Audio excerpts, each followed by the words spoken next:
Hello, it's May 19th, 2021, and it's a CI subgroup of SIG Node.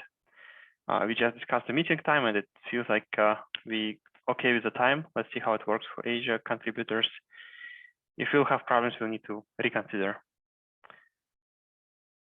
I think I only have one follow-up from last meeting. I mean, we have some internal dashboards on code coverage in Google, and I was like looking at that and like trying to understand how people will check code coverage improvements. This is for like first good issue kind of issues that we discussed last time. But then I found this dashboard in open source. We also have code coverage dashboard. Why I don't share? Let me share my screen.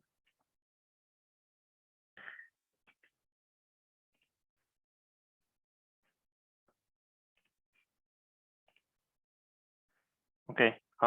Yeah. So apparently there is a code coverage dashboard, and we can see improvements here. I mean, I filtered by kubelet already, and it doesn't seem too bad. So it's reasonably high numbers. I found a couple examples. Like if you look closely, some of them like 22.6, like it's kind of low number that may be worth investing to, and it can make a good first issue to contribute to that.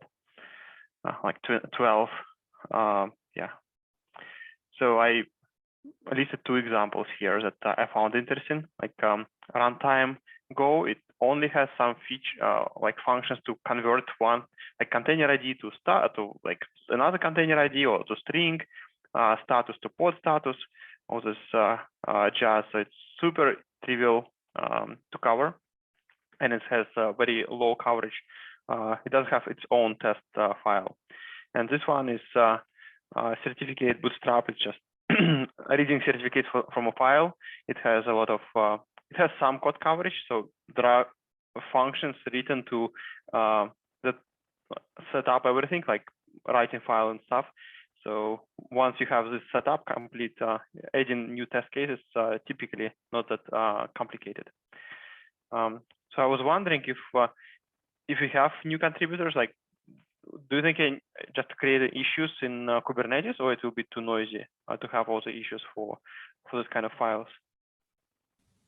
Often we do like one sort of mega issue. So like we'll have a single issue for all of the coverage and then like checky boxes in the issue.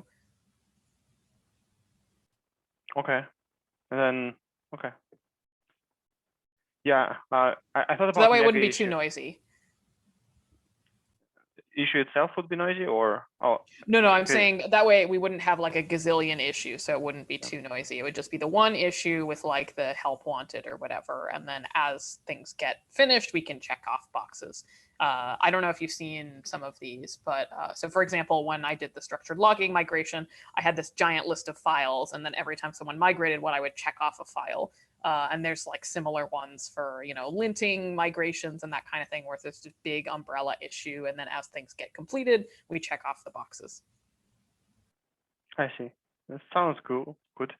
Yeah, I'm thinking like, do we need to, for mega issue, we probably may declare some threshold for code coverage, like maybe 50% would be a good threshold. Yeah. One of the things I'm a little bit concerned about having like run through a bunch of the kubelet code is there's probably stuff that like have coverage right now in the unit tests, but it's like, it's effectively integration coverage. So like it's possible that like, all of the code paths or many of the code paths are being exercised, but it's not like isolated function to function. So it's hard to make targeted changes and like see what happens. And I'm thinking of kubelet_pods.go in particular, where it's like there's some like very basic phase changey stuff in there, but there's not a lot for example, there's nothing for converting API statuses, which I have found frustrating when I've been poking around in there and trying to make changes, because it's like, well, now do I have to go back and like write all of this coverage for these things that are untested currently? I don't know. Yeah, I think to solve this problem, we can run packages, like unit test on packages, right? Matthias, you want to say something? Yeah, I just wanted to add some part of the code is difficult to write unit test for, because you have like all those signals that are coming from everywhere, and then if you really want to exercise it, you need to make like fake queues and. Well, really, I think the problem is that the code was not written in a way that was unit testable. And now, in order to unit test it, we would either have to re-architect it or do a huge amount of work to like add, mocks and all that sort of things. It's not, I mean, this is what happens. You inherit technical debt. It's not like a great status quo. It does make me wonder, like, if, adding unit test to the existing stuff is the right thing, or if we should look at some of that re-architecture. But sometimes you need the tests first. And so, yeah, I don't know. There's open questions. Yeah. Either you need to re-architect to test, but you need the test to validate your re-architecture. Yeah. So one thing, forcing re-architecture sometimes is. I remember we've been fixing how fast tests run, and every time you don't use fake clock, you have a problem because you need to have timeouts. So that's kind of forcing you to use fake clocks. And it's easy architecture because in production code path, code is exactly the same, so it's not that dangerous. But yeah, I agree. Okay, I will create a mega issue to try to consolidate things. Okay, sounds good. Sorry. Hey, sorry. Process question. We understand that increasing the test coverage is important, but I already see this work fall into the backlog area. So I wonder, process-wise, what's the right step in general? Because, for example, need to find knowledgeable reviewers, approvers. So if there are ideas or established process about how to handle those things, I will be happy to read about. I think that's mostly, so it's true that anything that's like improving test coverage would be considered a sort of backlog thing because it's not release blocking, right? It's important, it's good to have, but it's not release blocking.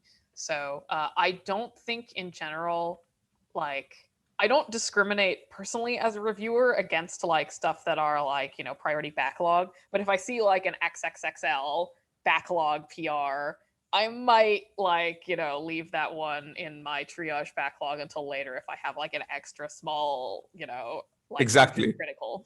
So exactly.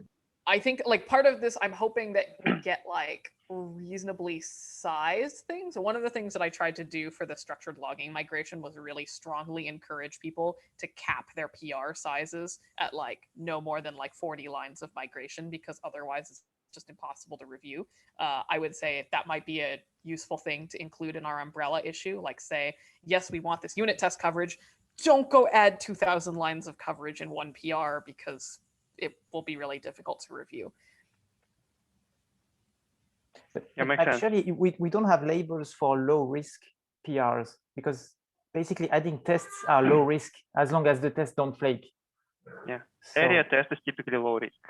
Yeah, unfortunately though, it's really hard to tell if a test is flaky if like you're only doing the one PR thing and then, we have to go back and catch it later. So I wouldn't say it's like, I mean, there's also the risk of somebody goes and adds tests and they document through those tests behavior that we didn't actually want, but happens to be the current behavior. And then somebody goes back and says, well, this is like, it's canon, it's been documented in the tests. And then it's really hard to fix it. So I think that like, this is why backlog is appropriate for this sort of thing. And if there are specific things that like would potentially be blocking for some reason, we might want to like set the priority higher. But I'm hoping like, I don't think that this will, especially if we have like a tracking issue where we're like, yes, we want to make sure that this is happening as part of this release cycle. I don't think we'll have too much difficulty trying to get reviewer and approver eyes on it. Like I know Mrunal, for example, like he is approving backlog stuff all the time for like sorts of cleanup-y things. It's definitely true that like some of the like super big drawn out needs a lot of reviewer brain power backlog stuff is not gonna be as easy to get in, but I don't think we're necessarily at risk of that here. Yeah, and I think the main driver for creating this is Artem brought up that some contributors, like new contributors, wanted to have easy to start with work items. So this is targeted for those. Like I don't think we will forcefully assign anything on this meeting. It just, I mean, we don't. Agreed. I mean, it's just a backlog. Okay, thanks.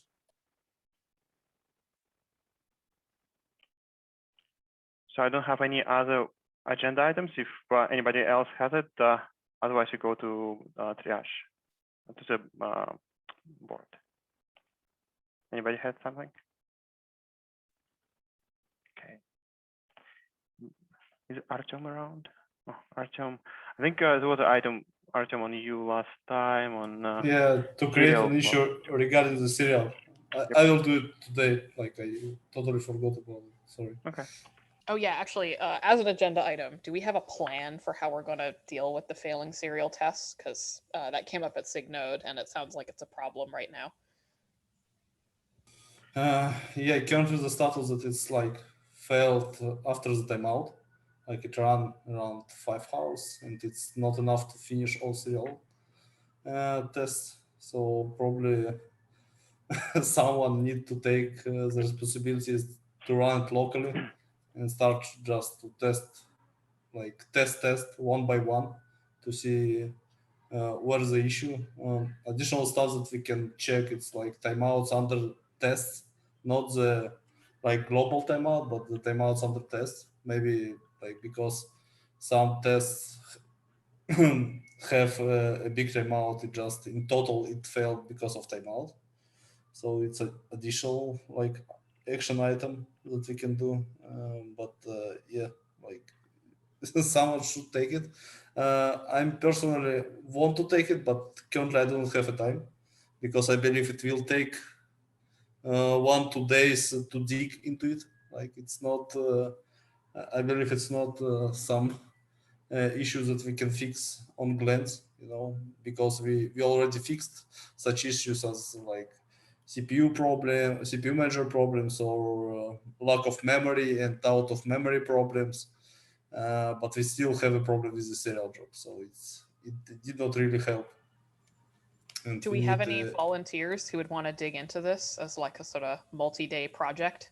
And then I think what we'd want as an outcome of this is we know that the tests are, you know, timing out and or failing because of timeouts. So like, I guess picking up this issue, which will get filed, and then trying to determine like, you know, go through the list of everything there, see what's failing, and like, you know, come back with a report and maybe like the follow-up actions that we'll need to take to fix things. Yeah, maybe the easiest start point can be just to run it locally with increased global timeout to 12 hours and to see like if it will pass after the 12 hour. Otherwise, it's like it's not a ruin. I want to help. I do have some time, but not sure it's enough time. So put my name with an asterisk alongside to make a best effort. We do have a few new faces on the call. Would any of our newcomers be interested in some of this stuff? New to me, possibly. I missed you last week. I think Mike on the call, but I think Mike already took some investigations, and Mike is very new. But Mike, do you want to help somehow? I mean, I'm not sure how hard it is for anyone, but yeah, I can give it a shot as well. I can help with anything here. Yeah, I don't know what Matthias and Aditi have on their plates, but yeah, I can also look at, like, I'm not sure, but I can also take a look. Yeah. So, I will volunteer to add some coverage actually, and also some end-to-end coverage as well. I think we discussed last week with Sergey. Okay. So I think then maybe what we need to discuss, like somebody needs to run it locally and see what is actually failing. I think this will be like very first step. Can we have a link like which test we are talking about? I have missed the discussion from the yesterday's meeting. Yeah, Artem, you're gonna file that, right? Or do we want to just do it now? Yeah, exactly. I will do it today. Okay. Like I will post to Yeah, we the had the people issue under the SIG Node, the issue, and I will also add the link to the test grid job. So.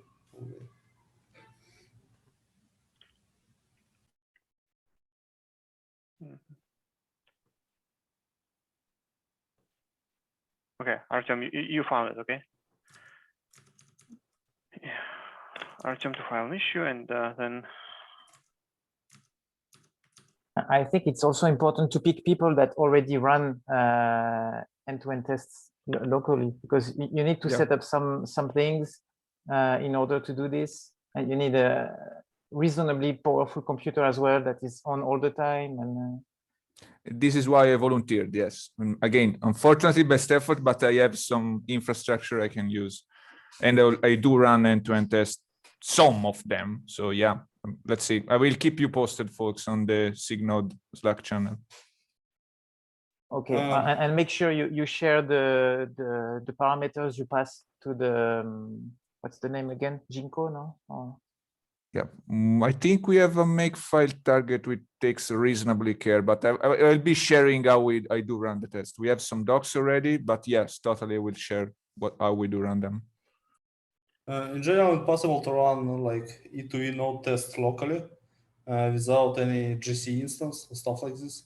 And if I remember correct, the latest update to the serial job, it was like we run on top of instances with 2 CPU and 8 GB of memory. So it's not a lot of resources, to be honest. So like probably you can run it on your laptop after you will close Chrome. Yeah. Keep it fresh, though. It will run for a while.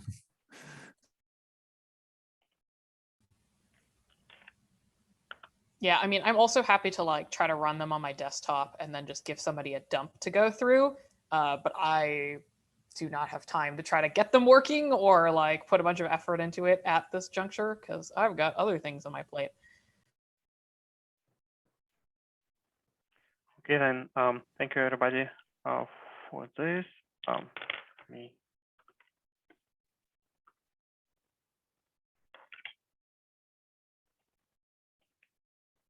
Okay, so just a single PRs that doesn't have a SIG.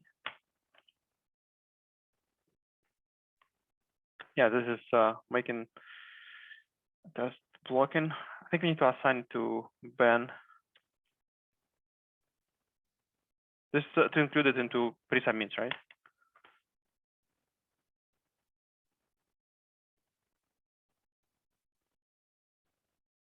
Yeah, pre-submits.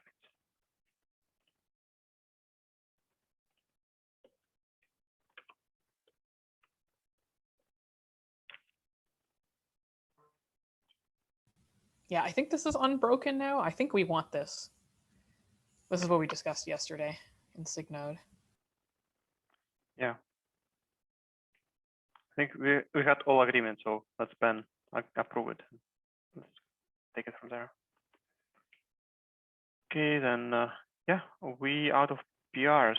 Anybody has updates on their PRs or issues they're working on? I missed last week. I don't think there's anything assigned to me for this board.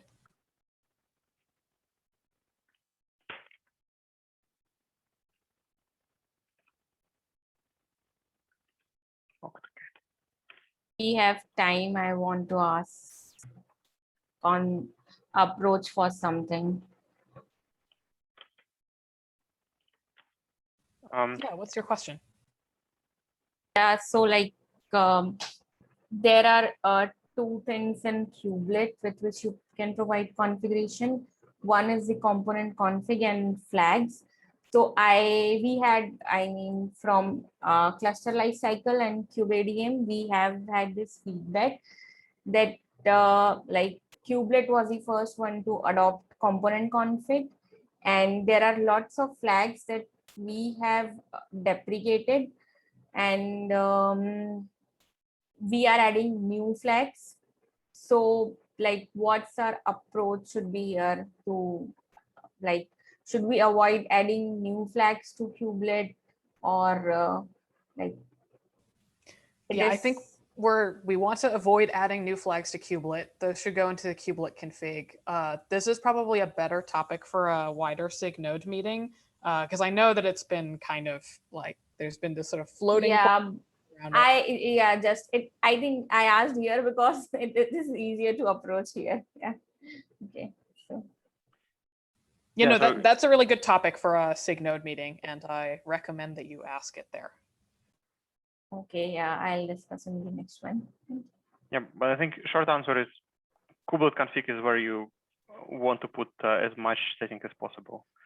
But there is one issue that it is like we have like the component config efforts has been stalled and like we do not like it is not moving. So it is alpha. So how like for an alpha feature, how can you say that to like stop adding flags or something?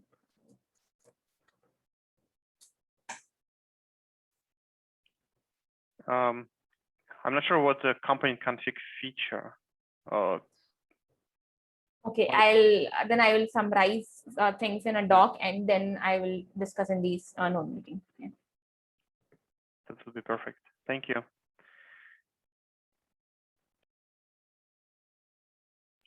Okay, I think we're done with this triage, and I suggest we switch to product triage. So whoever not interested in product triage, you can drop off, and I will stop recording now.